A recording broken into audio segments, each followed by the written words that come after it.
He's not a superhero. He's a regular human being, but he's brilliant at what he does. He's incredibly tough and he's brutal. And that's one of the things I love about Mike. He's kind of unforgettable because he's punishing.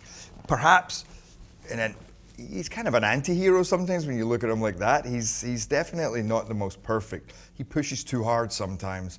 But he's the guy you want on his side. Kind of reminds me a little bit of like Leonidas in 300, where they're the heroes, but they do stuff that's pretty questionable, and I think that's what Mike does. But at the end of the day, you want him having your back. You're going to see a lot of the kind of great stuff you saw in Olympus Has Fallen, but more.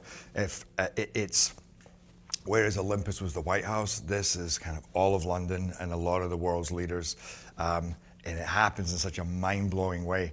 The action is non-stop. It's one of the most exciting films in terms of just taking you on a ride, and also very much entertaining. It's very funny, but it's again a throwback to those classic movies, but it's done in such a gritty, real way that it's very provocative.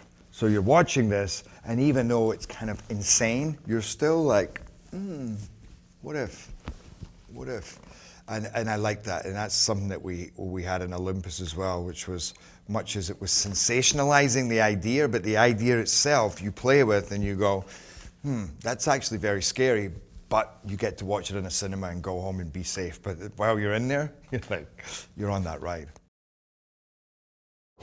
ホワイトハウスの悪夢から2年、今度の標的は世界。Good morning, London.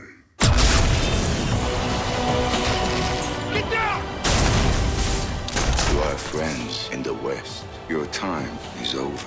これは我々が立ち向かうべき、今そこにある危機。President, we're going to take a hit. Brace for impact.